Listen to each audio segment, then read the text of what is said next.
Aí você chega para trabalhar, vai fazer sua reunião diária, né?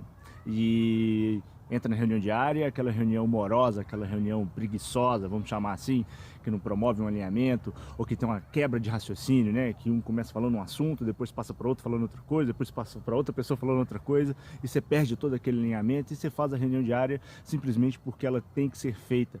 E esquece do grande objetivo dela, que é saber se as coisas estão acontecendo. As 3 perguntas que a gente responde para todo mundo, né? Que todo mundo responde na daily, né? O que eu fiz de ontem para hoje, o que eu vou fazer hoje, ou até a próxima daily, se eu estou tendo algum impedimento, essas 3 perguntas têm que ser respondidas como um todo no final da daily, né? Se a gente tiver essas 3 respostas no final da daily, a gente tem uma daily bem feita, né? E o que acontece às vezes é que a gente perde um pouco a efetividade da daily, a gente perde a linha de raciocínio na hora de fazer a daily. Por quê? Porque normalmente as pessoas se reúnem e cada um começa a falar de um status, às vezes a gente tem 1, 2, 3 histórias em paralelo, em desenvolvimento, e acaba que você começa falando da história A, né? O fulano começa falando da história A, ele fala um pouquinho como é que ele andou ali dentro, nas tasks dele, o ciclano entra e já começa a falar da história B, o outro fala da história B, o outro fala da história C, e sim, você vai perdendo e só vai voltar a falar da história A lá no final de novo, e às vezes você já perdeu todo